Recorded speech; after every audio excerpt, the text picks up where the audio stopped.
Hi, everybody. Welcome to another episode of Salon Marketing Live. So happy to be with you all today and so excited about today's topic and about today's guest. We have special guest Daniela Warner here with us. Thank you for being here, Daniela. Thank you for having me. I'm so excited. Me too. I can't wait to get into today's topic. It's something that everybody knows is important, but it's kind of like a little bit of a mystery box and people feel like they don't have the answers and they don't know how, maybe they don't even know how important it is, but you are a testament and you are kind of the mastermind behind salon retail marketing and sales. Daniela, so excited to have you here to talk about this today. Why don't you go ahead and introduce yourself and tell us what you're all about and what you do? Yeah, so I'm Daniela. I'm a spa marketing and retail sales strategist for estheticians.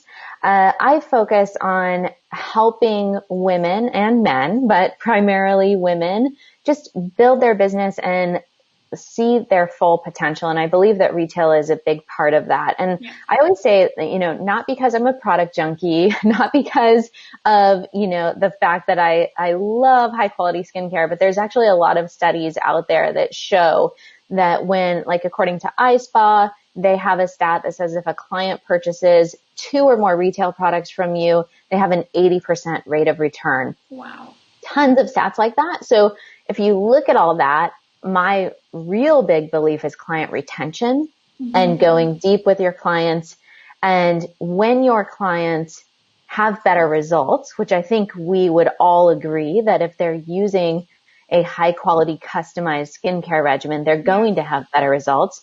You're going to have better reviews. You're going to have better referrals. You're going to have happier clients. And so it's just a win-win situation from all aspects. Yeah, I love that. So it's not just about the selling and the products. It's about how that fits into your business growth as a whole.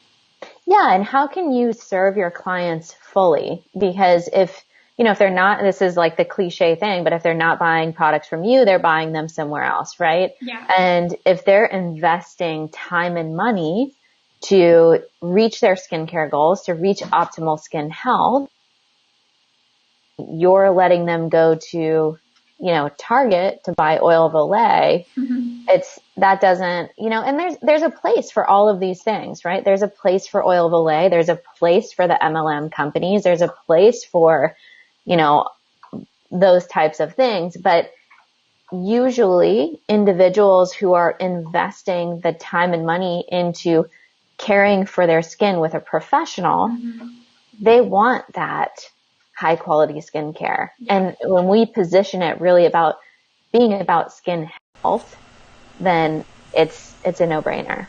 I love that. So Daniela, I can't wait to get into all the strategies and all the ideas that you have about turning retail sales into a huge part of your business. But first of all, maybe you can tell us a little bit about yourself. So what is your business like today and how did you first get started in the beauty industry? Oh gosh. So I first got licensed as an esthetician in 2006, after I went to college. So I went to college and I think it was like 3 months later after I graduated, I was enrolled in aesthetic school because I went to college because it was like what you were supposed to do. And, that's just what you did, but it wasn't anything that I was ever really passionate about. Right. I was really focused, like, okay, what am I getting A's in?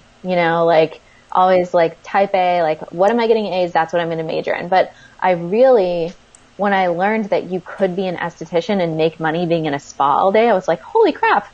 Like that is the dream job life. that like that's what I want to do.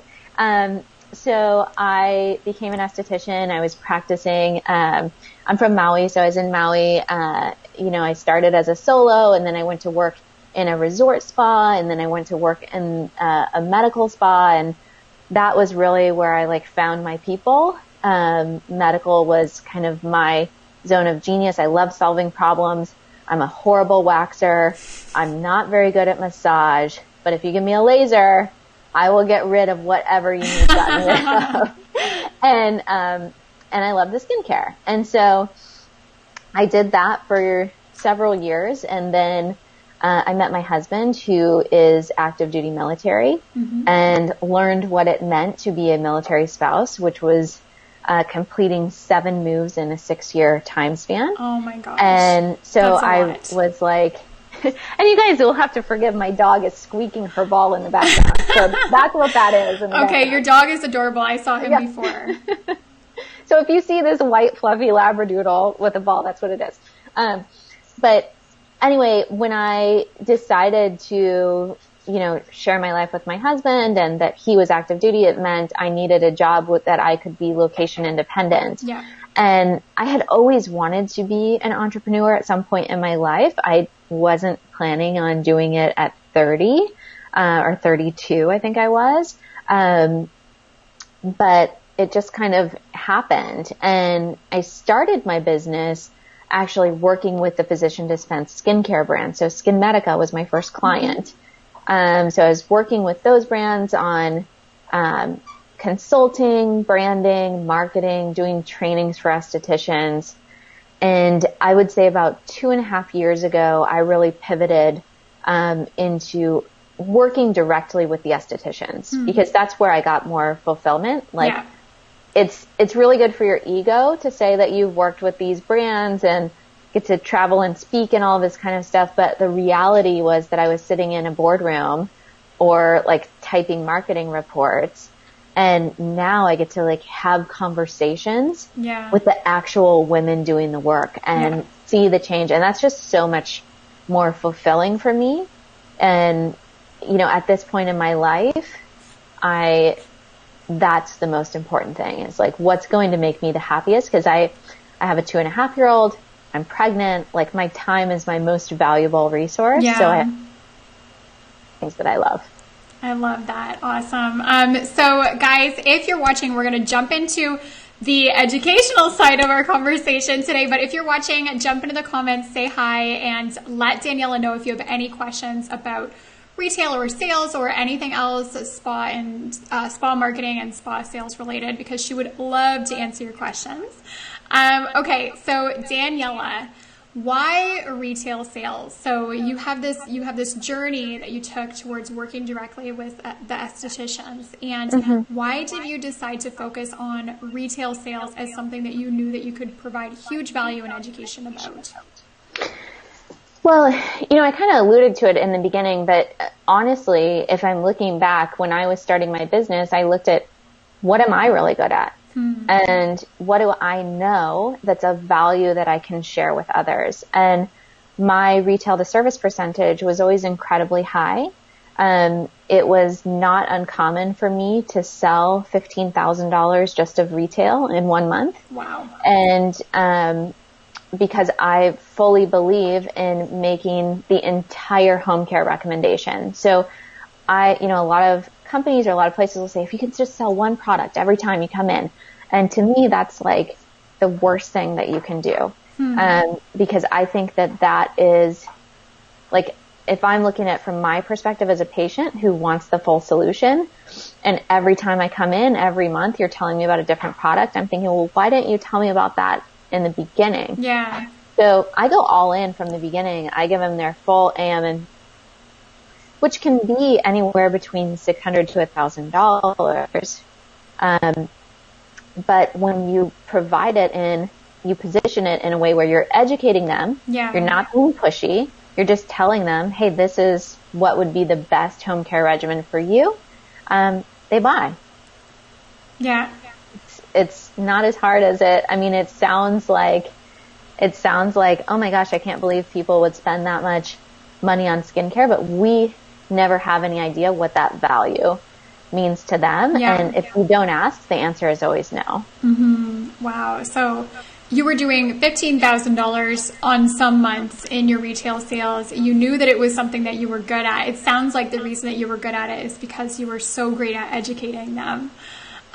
So maybe you can tell me, most salons, and spas, how does retail kind of fit in to how they do business? So the average business that you work with, before they come to you, where are they struggling when it comes to retail sales, and how is it impacting their business either positively if they're doing it well, or negatively if they're not doing so well at it? So the first thing that I always recommend when it comes to retail services is make sure that your products are aligned with your services. Yeah. Now, 70 to 80% of the time that I ask someone this, they're either wrong about what their top sellers are or they don't know. And so I think that if you are a wax specialist, then what you need to have on your shelves are dry brushes, tweezers, ingrown cream. You need to have everything that's going to align with your top service, right? And then as far as where that's displayed, eye levels, bi level. So you want to make sure that you're having those products displayed properly. So often with estheticians, they're thinking about the products that they love and not thinking about the products that are going to make the most sense for their patients. So if you're an acne specialist, you want acne products on your shelf. You know, if you're doing spray tans, you're maybe going to want body scrubs and lotions and, you know, things like that. So number one is like, make sure that your products align. And what was the other question? No, I was wondering, like, essentially the businesses that come to you and they say, I need help with it. How is retail kind of fitting into their business overall at this point? Like, are they doing it pretty well? Do they have kind of challenges? What kind of challenges do they have with it?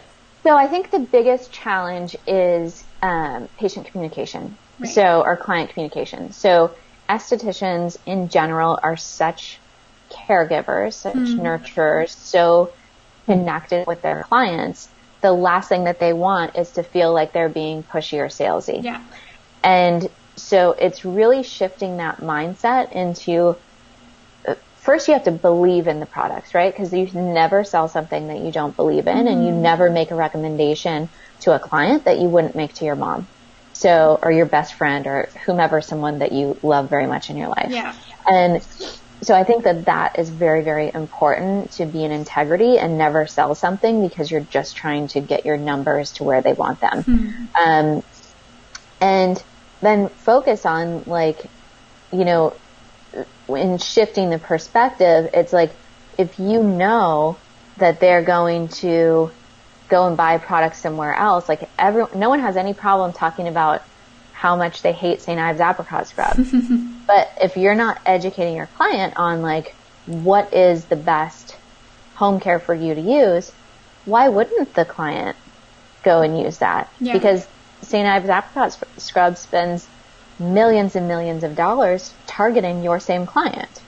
But they're not, like, the advantage that you have as an esthetician is the personal connection and trust and knowing their skin in a deep way where that a commercial could never know. And so it's really about, for the esthetician, shifting that kind of perspective and looking at that they're selling and not serving. You know, look at selling as serving. Look at, if you don't want to call it selling, call it educating. We're not trying to persuade someone to do something. We're just trying to let them know this is the quickest way that you can reach your goals. And I think that spas will have the products on there, but nobody's selling them because of that fear of being, you know, the used car salesman or whatever. No offense to used car salesman. I know. And maybe they've had that experience of someone trying to sell something to them and they didn't feel good about the experience. They're like, oh, I don't want to be that way. I don't want to give someone else that bad experience, but it doesn't have to be that way. So that's something. It's all how you position it. So look, one of the things that I always did when I was practicing, when a patient was on my table, I would, you know, do small talk with them in the beginning. And then I would say, before I started cleansing, I would say, so how do you want to experience your service today? Would you like to just relax and enjoy the treatment and zone out? And I can give you my recommendations at the end. Or would you like me to tell you step by step what I'm doing? So if I give them the choice, they're going to get my recommendation either way, and they're prepared for it. They know that I'm going to be making recommendations. but I'm letting them experience the service how they want to experience it. Yeah. And when I do make my recommendations, I'm giving it to them. I'm explaining in what I call a product sales elevator speech, which is essentially a 15-second spiel that tells them what the product is, what's the benefit to that individual, and why I feel like they should purchase it. Like, what is that going to do for their skin, rather than like talking forever about all the things that the reps talk to us about. You know, we're telling them like what is their benefit. So it's all, the communication starts before they're on your table, and they know that they're going to get some sort of recommendation.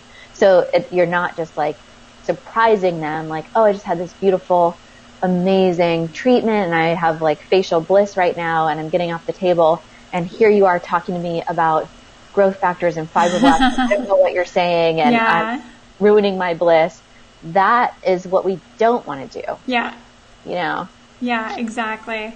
So I just wanted to give a shout out to who's watching. We have Sign here. We have Marcia, Martine, Melina, Tracy, and Adam said, say hi to me, say hi to Daniela from me. Oh, hi, Adam. Yeah. Guys, those who are watching, or even if you're watching as a replay, let us know in the comments, where do you feel like you fit in with retail sales? Like from 1 to 10, how comfortable and how confident do you feel about your skills in selling retail? So 1 would be like, I feel like I need a lot of work, or 10 is you're like, I'm totally confident. I feel like I've got all my ducks lined up, etc. I would love to know. Just give us a number in the comments so we know maybe how confident you feel about it. And if you're not that confident, that's perfectly okay, because Daniela is going to give us some tips for kind of building up that confidence. But I would just love to know. So type in the comments and let us know. Okay, so Daniela, can you tell us a little bit about like the students and the clients that you have when you work with them on their retail sales?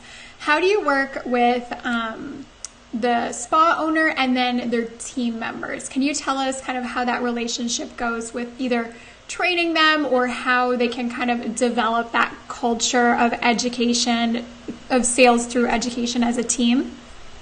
Yes. So there's a couple of ways. You know, in the past, when I'm working with like a very large spa, I've actually done one-on-one coaching with the team members. So the spa owner will bring me in, and the reason that works is because every single esthetician has a different reason that they're a different challenge that they're struggling with. Right. So it may be that they don't understand the line well enough.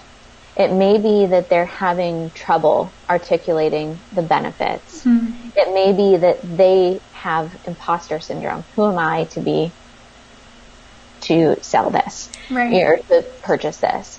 And so there's 3 different approaches as to how you address that issue.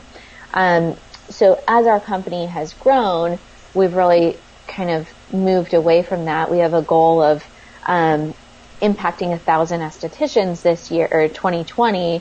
And so we've moved more into a group model where we have a program called Spa Retail Rockstar that's a video training and group coaching program. And I think that having a combination of, just straight up strategies like product sales elevator speeches. If you don't know how to recommend products, like here's the step-by-step, you answer those 3 questions I said earlier. What's the product? What's the benefit to the client? Why should the client purchase? You come up with a 2 to 3 sentence spiel that answers that, and you practice saying it aloud. That's the biggest part, because our brain, this like took me so long to understand. But if anyone out there speaks another language or has studied another language, you know that you can understand everything before you can speak. Yeah.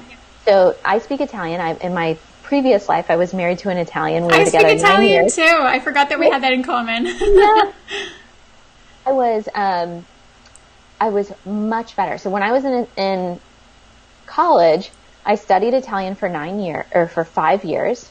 Then I graduated college. I married an Italian. We spoke only Italian at the house. We had the Rye International. We had the whole deal. I can understand everything. But when I would come to speak, I was speaking at probably like a middle school level. You know, it was much harder for me. And now that, you know, we've been divorced for 10 years, it's like I went back to Maui, and one of my girlfriends just started talking to me in Italian, and I was like, and I was like, wait, I can't answer her. I'm like, I don't know. I can understand what she said, but I wanted to respond in English. And it's because there's a different part of our brain that we use for comprehension than we use for spoken word. And so when I'm connecting with estheticians, they know what these products do. They know what the ingredients do. They are like, oh my gosh, yes, 100%. I believe in growth factors, or I believe in peptides, or I believe in antioxidants, whatever it is. But when they have to explain what it is, like, just do this test. Like, ask your esthetician to tell you what a growth factor is. Yeah. And they will get so jumbled. And even though they know the answer. They know it. They know it. But it's very hard to articulate. And that's one of the confidence, you know, whatever the opposite of confidence booster, confidence like lower. Crashers, yeah. Yeah. And it's because they're like, wait, I know this so well. Why can't I articulate it? And, you know, being an esthetician, I always say it's like one of the most amazing industries, because we as estheticians, we are expected to understand the anatomy of the skin, right? Chemistry of products, emotional intelligence with our clients, the business skills to run and operate a business. I mean, I don't know any other industry that you have to know all of those things. Yeah. And because it's pretty well known, like, doctors are not good business people. They, you know, God bless them. I love them. They're great at what they do. They're terrible business people. That's why they have people like me or other people come in and run their practices for them. Yeah. But as estheticians, even though we have to know all of this stuff about the skin and science and chemistry and all of that, we're also expected to have the emotional intelligence to deal with our clients, to run our businesses. So I don't know any other industry where we have to have such a unique and complex skill set. Yeah, so we've got to give ourselves a break and just know that, like, it takes work and devotion every single day. Yeah. And it's just one step, progress, not perfection. Yeah. You know? And practice too. Like you said, like, for example, you said one of your big tips is just like, you know the elevator pitch for a product and you know what its benefits are, you know how the ingredients work. But until you actually practice talking about it with people who aren't familiar with those ingredients or how it works, you don't really get that practice in. You've got to say it aloud. So I used to talk to my dog. You know, you can talk to your kids, you can talk to yourself in your commute on the car, like whatever you need to do. And I do this all the time. Like, if I'm ever going for a speech and if I'm getting nervous about what I'm going to say, like, I just practice saying it aloud. Yeah. And then I'm like, okay, like, your brain just remembers. So that's one really easy, tangible tip that you can do. The other thing is community. So I think that there's a lot of amazing educators out there. There's a lot of, you know, there's not a shortage of that. So find someone that you connect with, whether it's, you know, some type of coach, whether it's a mentor that you have that you've worked with. Like, the biggest, most important thing is that you connect with them on a personal level, that you trust them. You find that individual and find that community, because I tell you what, when you have a community of women that are supporting you and building you up and encouraging you, you know, because being an entrepreneur is crazy pants, you know, I mean, it's like so up and down. And so you need that support of other women to tell you that you're not crazy. Here, you know, it's okay. Like, go ahead and have a good cry, but let's get up and solve this problem now. Yeah, you know? so important. And I'm learning that for myself as well. It's just like, being a business owner or being an entrepreneur, it can feel really lonely, and having that support network makes such a difference. So I just wanted to jump into the comments for a second. So when I asked everyone how they feel kind of about selling retail, scale of 1 to 10, Melina said 5, Diane said 2, Tracy said 5, Sergey says, I think I'm a 6 or 7, but lacking the closing of the sales. And then Tracy says, I'm a 5, but the closing part is lower as I don't want to seem pushy. So maybe you could tell us, Daniela, when people are going through that, that educational aspect, what kind of tips do you have them for actually closing the sale after you've talked about the education? Stop talking. People talk too much. So I recommend writing out the recommendation. Mm-hmm. So when they're in that facial fog, it's just not a perfect opportunity to expect them to remember everything. So I have a consult sheet that I actually write out. Here's what I want you to do in the AM. Here's what I want you to do in the PM. And I'll say, in the PM, I want you to start with the Aha Baha cleanser. Here's my product sales elevator speech. Next, I want you to use the TNS essential serum. Here's my product sales elevator speech. So I'll go through and give my entire home care recommendation. I actually have all the products with me at the front desk. Yeah. And I have them set there, and I just have them there, and I'm like, so this is what I'd like you to do. Now, when would you like your next appointment? And so it's just an assumption that they're going to purchase all of the products. And if they're like, well, if I only had to buy one, what would you want me to buy? Because that's comes up, right? That happens. And so then I say, well, these products all work together. So I follow, Skin Medica made famous GRASS theory, which stands for growth factors, retinoids, antioxidants, and sunscreens. And I let them know, I personally follow the same philosophy as Skin Medica, where I believe that, every single anti-aging regimen needs to have these 4 ingredients in there. You can choose whatever line you want, but you've got to have that combination. And they're all doing different things. So growth factors trick your skin into acting younger. You can talk about, the example that I always use is if your kid falls down and gets a cut, it heals like that. If your grandma falls down and gets the exact same cut, it's going to take 2 weeks to heal. And that has to do with the amount of growth factors present in your skin. So our body, because they're wound healers, if you have a brown spot, a red spot, a line or wrinkle, a brown spot is overactive melanocyte cells. A line or wrinkle is breakdown of collagen and elastin. A red spot is broken capillaries. These are all injuries. So if you're putting growth factors on to heal those injuries, it will trick your skin into acting younger. Right. Where with antioxidants, we're looking at preventing free radical damage. So I say, what bothers you the most? And we can go there. And, you have to obviously be aware of budgetary constraints and things like that. But when if someone wants to do something, they're going to find the money. There always is a reality. Yeah. There always is a reality.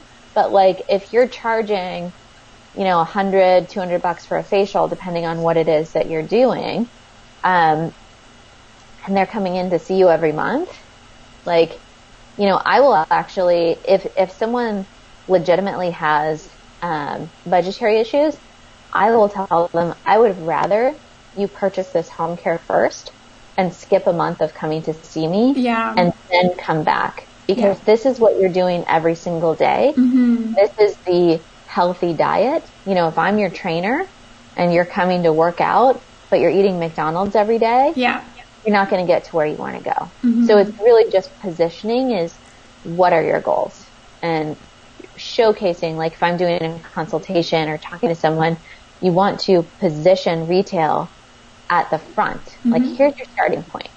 Yeah. You have acne, we're starting with your products. You want anti-aging, we're starting with your products. And really positioning that as the first piece. Because again, that's going to assist with client retention and all of these different kind of things. So I think that it's using language where you're almost assuming that obviously they're going to purchase, and then setting the products on the counter in front of them, writing everything out. So it's kind of these subtle like body language cues as well. So essentially, and being honest with them, what are your goals? And being honest with them, like you said, if they have budgetary constraints, talk to them honestly about what's going to make the biggest impact for them to help them reach those goals. Right. And if they need to purchase one product at a time, then they purchase one product, and the next time they come in, then you make the recommendations of the other things that they haven't yet purchased. Yeah. If they purchase everything, you simply ask them, how are you liking all your products? And you don't push anything. And you're great. If anything needs any tweaks, let me know. But I'm really happy that those are working out well for you. Yeah, I love that. That's awesome. So Martine had a question. She said, we struggle with closing the sale. I was the top seller at my city salon, I worked. However, the village salon I find it hard sometimes to close the sale. Secondly, my stylist struggles to talk about all of the products they are using, even with training. I think that she has just qualified last year and struggles to remember everything with trying to do good hair. So Martina is a hair salon. So we talked about kind of some tips for closing the sale there. What do you suggest people do with their team members if they feel like some of the people that work there aren't the strongest with their selling? Everyone's going to hate it and hate this answer, but it works. Role playing. So when I was working as a spa director, I required my team to be at 50% retail to service. And that was in a medical environment, which is very high. So in a medical environment, typically the goal that you're shooting for is 30% retail to service. In a day spa or salon environment, you're shooting for 50% retail to service. Right. I have seen medical estheticians or estheticians working in a medical environment, whatever you want to call their official title, hitting 200% retail to service. Wow. So that means possible. That double what they're selling in services they're selling in retail. If they did $2,000 of services in a day, they sold $4,000 worth of retail. Oh my gosh. Wow. Yeah. So it's possible, but I think I don't want to limit anyone by those benchmarks, but I just want you to know what is possible. Mm-hmm. And the reality is if you want to do $100,000 a year in retail, it's $400 a day. So can you sell $400 a day in retail products? Like that should be a no-brainer. Because if you're having, if you do 4 clients a day and you just sell $100 product, then it's like you can get to that point. And then you layer in e-commerce, you layer in subscriptions, all these other kind of things. And that's why I say you can survive on services, retire on retail. I saw that you wrote that in one of your blog posts. I loved that. That just goes to show how important it is for your revenue. Well, the thing is, one of the big, the elephant in the room that I feel like nobody talks about is the majority of estheticians. I don't know the exact stat, but I think it's something like 70% of estheticians are solo. And if you are a true solo esthetician, if you don't work, you don't make money. So I'm pregnant right now. What would I do if I'm going on maternity leave? Yeah. What would I do? What if you want to go on vacation? We do this job because we're passionate about our careers and because we're passionate about helping others and helping women to look and feel their best. But if we can't make a livelihood doing that and we have to work and we can't be there for our families, I don't think that that's right. That's not a business model that is sustainable. Yeah.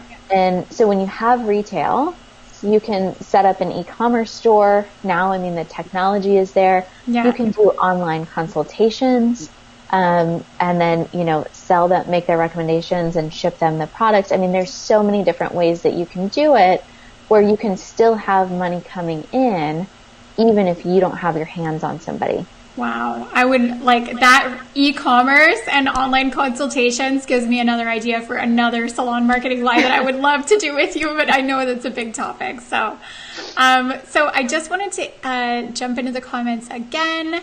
Sergit says, I'm surprised to see people spend so much money in Sephora versus when they come to my business.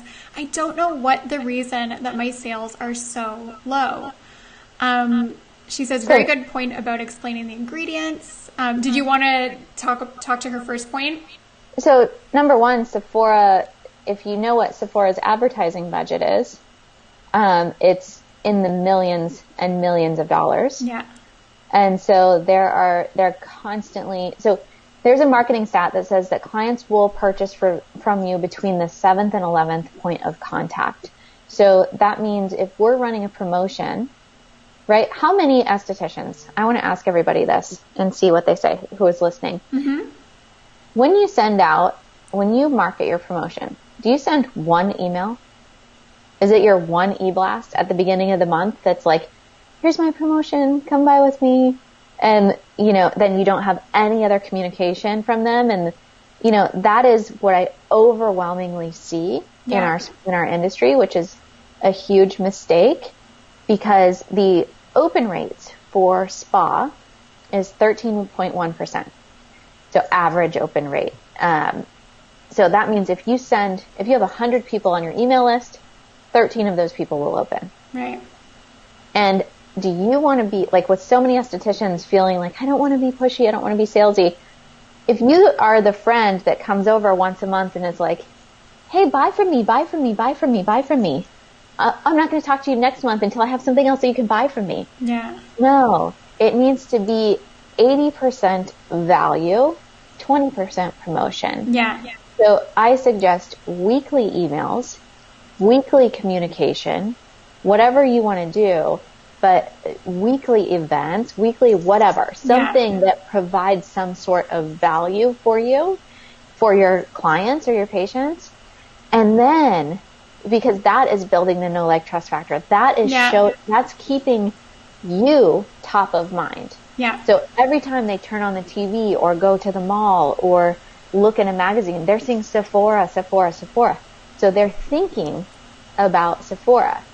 If they only come in contact with you once a month at their facial, but they're not seeing you on social media, they're not seeing you in their email box, they're not seeing you at the mall or whatever, they're not going to be top of mind. Yeah. So how can you get their attention and build such a deep relationship with them that you are the first person they think about when they think about any type of skincare? Yeah. So we've got to really step it up as estheticians to compete at that level. Yeah. And it takes stepping out of your comfort zone, doing something that scares you, right? Because I don't know very many estheticians that really enjoy Facebook Live or enjoy social media or any of that kind of stuff. And, I didn't. Like, I was never on social media before I started my business. But I today wouldn't have a business if I didn't participate in social media. Yeah. And so it's like we do what we have to do because our why and our passion is more important than our fear. Yeah. I love that. That's some tough love, and it's so true because you have so many options now for showing up. Even when people aren't inside of your spa, they're right there beside you on Facebook and on Instagram and in your videos and in your advertising and in your inbox. And it's just a matter of if you're showing up there, and not just showing up when you have something to sell, but like you said, providing that constant value and branding yourself as the expert as well. Mm-hmm. I love that. Yeah, 100%. I'm full of tough love. That's great. Martine says, we sit the products at the front desk. Also, I think the clientele just don't see the value in them, even though we talk about what they do. It can be frustrating at times. So what problems do you see that people are facing when they feel like they are talking about the products, they are talking about the benefits, but they're not getting the sales in? Is there usually some sort of common issue that you see that's happening there? It can be in word choice. It can be in subconscious body language. It can be in confidence. So if you are not confident in yourself, so like, okay, if you have ever walked into a room and record conversation, even though nobody said anything, you feel that weird energy, right? Like that's your subconscious picking up on like, ooh, something's going on here. I don't know what it is. If you are not like, you can't fake it till you make it with confidence, you know? So if you don't genuinely believe in the products or believe in what you're saying or believe in what these things are doing, that other individual who you're talking to will be able to pick that up on a subconscious level. For sure. We can tell. We can, like, even if we don't know why we know when someone doesn't truly believe in what they're saying. Yeah. So I think that it's just practicing. It's also asking for feedback. And it's like, what is the main point? Like, can you explain what the difference between the skincare brand is that you carry versus Oil of Olay? Yeah. What's the difference? Because if I don't know anything about skincare and I can get something for $15 or, $55, I'm going to buy the $15 thing if I think it's the same thing. Yeah. Right? So it's our job to truly, genuinely educate them on what these ingredients are, the fact that those cosmetics that you're purchasing, the overwhelming majority of their budget is going towards marketing and advertising. Yeah. It's not going towards research and development. It's not going towards clinical studies. It's not going towards higher quality ingredients. They're looking for mass production. So when you're purchasing either spa grade or physician dispensed, which is also called pharmaceutical grade, it's just the level of, like, you know how they have food grade CO2? Yeah. Or food grade, it's like there's pharmaceutical grade ingredients cost more. If you buy a pharmaceutical grade vitamin C, it's completely different than buying vitamin C that, Neutrogena is putting in their product. And that's why they can charge less. So being able to clearly explain to your client, like, here's what the difference is. Here's why, you should care. Here's why I believe that this is the right product from you. And I think also when you as an esthetician are consistently showing up and that's why I say, like, on your social media, be educating them. Yeah, for sure. Be letting them know, like, you know your stuff. You know your stuff about ingredients. You know your stuff about, like different skin conditions and all of that. So the more that you can show up and not brag, right, but genuinely educate and share information, the more they're going to trust you. Yeah. Yes. That is so true. And it's all about the educational side, not just in person, but also wherever you show up, online as well. So I'm just seeing into the comments. Okay. So we were asking about email marketing. So you were asking, how much do people actually send out communications about their promotions or their products, etc.? Surajit says, yeah, pretty much 1 or 2 emails. Martine says, my open rate is actually pretty high. I'm learning to email more. It just takes time. She says she feels like she needs someone to take on the role. And, okay, so I think the point there is that when you have something to sell or something to share or some sort of value to provide, it's not just about doing it once, it's about showing up consistently, because people need to hear your messages multiple times. Yeah, and the thing is, the larger your email list, the lower your open rates. So that's just something that as you grow as a business, as you get more clients, and I'll just add this other tidbit, is that every single esthetician should be building an email list outside of their existing clients. That's a huge, like, aha moment that my multi-6-figure spa owners are like, oh my gosh, I didn't realize I could do this. And now it's like this light bulb went off and I wish I would have done this earlier, because that's building the relationship. So if you're not doing that, start doing that now. You can do that through your website. You can do that through offering what's called a lead magnet, which I'm sure you know all about and teach all about. You can do that through some sort of coupon that you're offering. If it's like, get a complimentary underarm wax with any Brazilian, enter your email and we'll send you your coupon. Yeah. So then you're starting them on an automated nurture sequence, because maybe those people don't book with you now, but they start getting your emails every week and they see you being consistent and then they show up. Yes. So it's not just about having your clients on your email list. I mean, that's a huge part of it, but there are people who know about you and who are curious about you that you can communicate through email.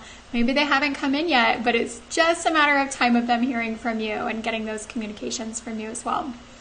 7 to 11 times. Yeah, 7 to 11 times. So don't feel bad about, sending out those weekly emails. That's what you got to do. That's what I do. That's what Daniela does in her business, I know as well. So just those regular communications. Okay, so Daniela, I wanted to ask you a couple more questions with some tips, especially related to retail sales around the holidays. So Christmas is coming up. It's a huge season. I want to know, do you have any tips for selling more retail products around the holiday season? Yeah, so there's 2 promotions that I'm big fans of around the holiday. And there's a promotion called the Retail Reversal that we've kind of perfected inside of Spa Retail Rockstar. And essentially the concept is, buy $200 worth of retail, get a $200 chemical peel for free. Oh, wow. So if you look at that, your cost of treatment of doing a chemical peel is probably $10 maybe, depending on what brand, maybe $15.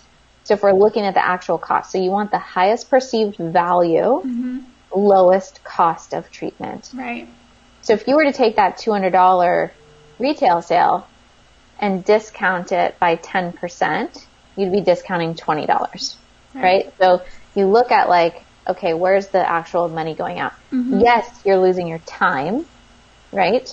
And if you have a team member, you're paying that team member, but you have an hour to build a relationship, or a half an hour, however long it takes you to peel, to build a relationship, to upsell them on an additional series of peels, because peels are best received in series.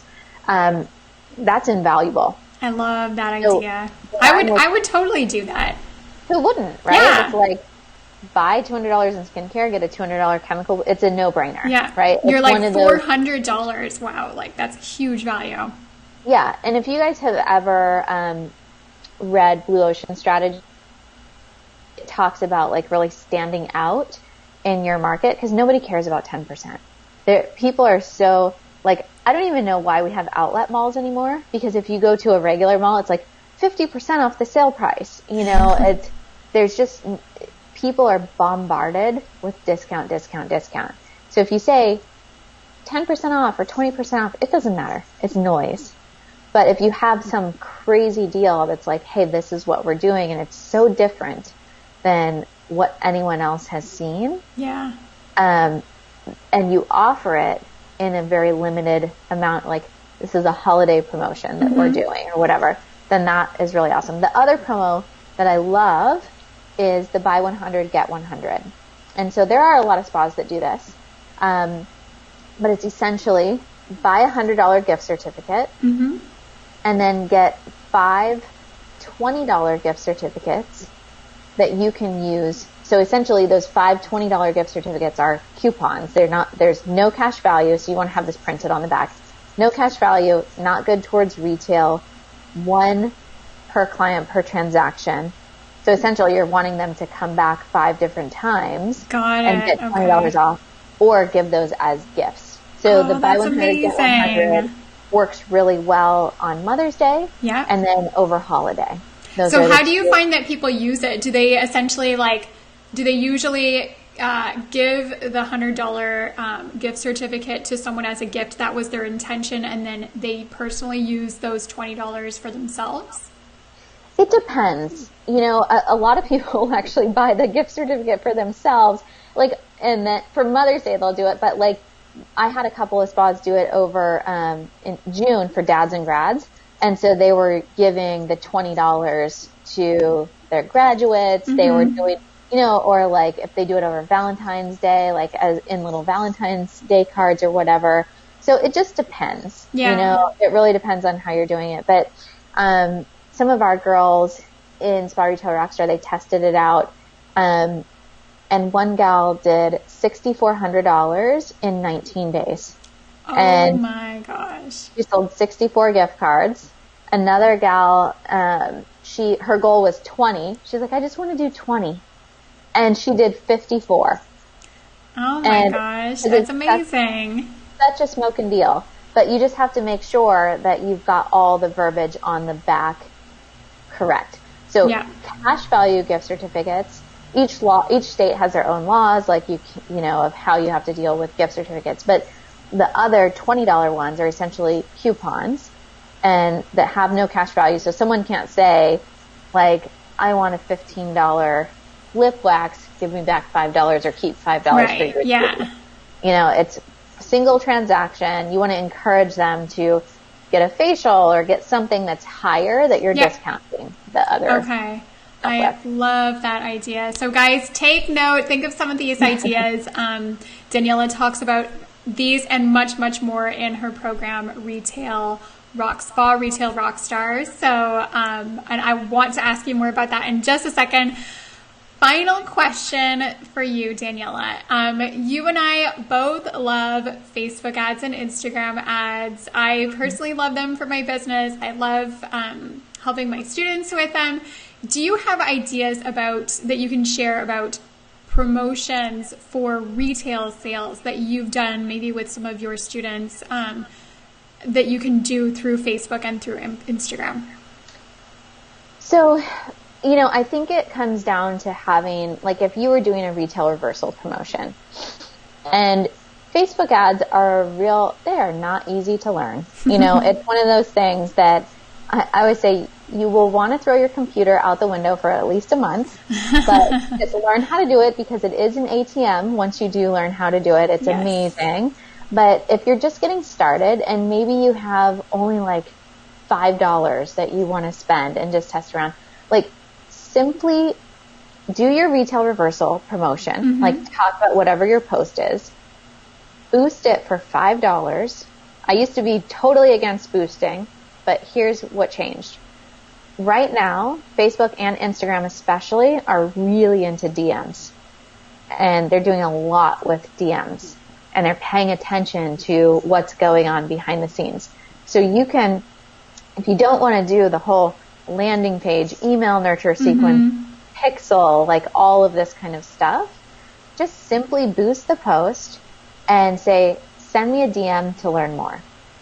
You're going to have a lot more time investment because if you're doing something like that, you need to be on those DMs and responding to them. But that's a super simple way that you can get your post, like, test the waters. Yeah. I had one girl do Facebook ads. Like, I had been talking to her about ads for probably 6 months. She's like, fine, I'm just going to do it. She spent $500 on ads. And she got, I think, 6 microblading appointments. Wow. And 6 microblading appointments. Those are high value appointments. $575. I think she charges too low, but $575 per appointment. So she had a $500 ad spend, but she made whatever $575 times 6 is. I can't do math pregnant. It's something like $2,700, something like that. It's a huge return on investment. Yeah. So just play around with it. Like, get comfortable being uncomfortable because that's what being an entrepreneur is you're constantly solving problems. And like, newsflash, you are an entrepreneur. That's the thing is you have to identify as a business owner and an entrepreneur first and then an esthetician.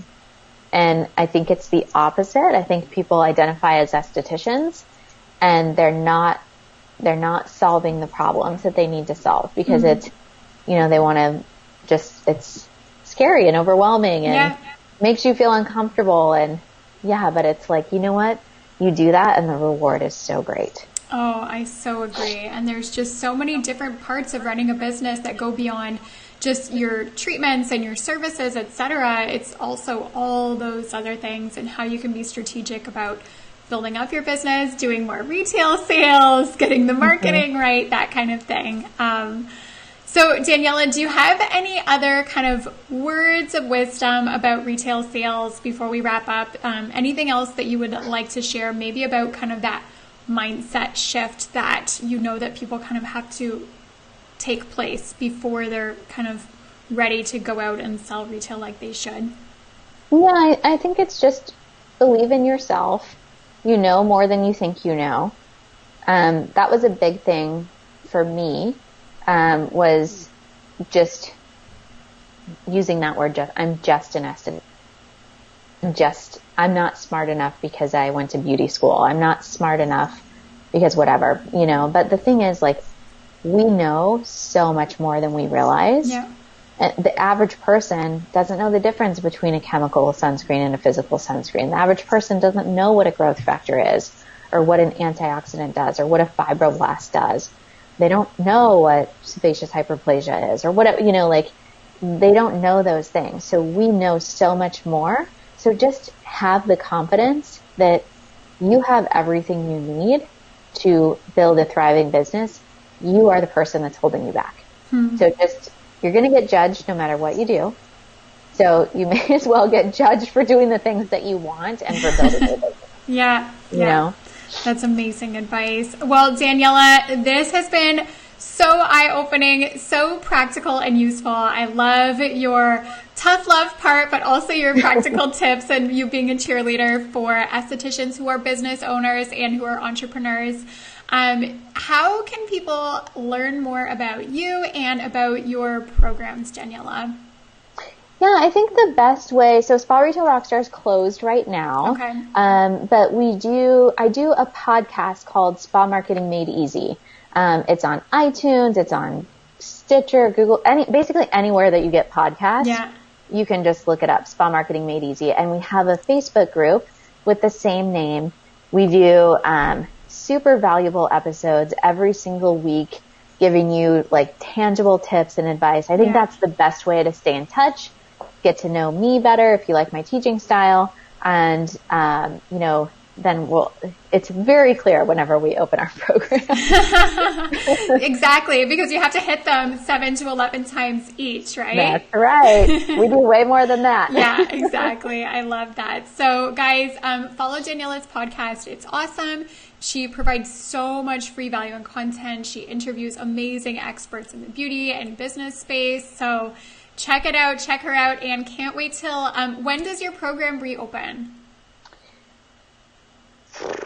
I don't know yet. Okay. So we just finished our launch and we're debating opening it. It's either going to be one more time at the end of this year, or it's going to be July of next year. Yes. Okay. So, because I'm going on maternity. So yeah, exactly. When is your baby due? April. Yeah. Okay. So I'm at the very beginning of April. So I'm working till the end of March. And then I'll come back in July. We'll definitely do a launch in July, but it just kind of depends what we're doing for the rest of this year. Okay, awesome. Well, guys, follow Daniela and she will be sure to let you know when it relaunches so you guys can get all of the teaching and coaching and mentorship that she provides in Spa Retail Rockstar. And again, thank you so much, Daniela, for watching. Everybody, I know Sergi says, great webinar. Tracy says, thanks, Daniela. So Martine says, love this. So everyone appreciates your advice and guidance so much when it comes to retail sales, and I really appreciate you taking the time to come on with us today. Thank you. Thank you for having me. No problem. All right, guys. I'll see you again here next week, next Tuesday for another episode, and talk to you all soon. Bye, everyone.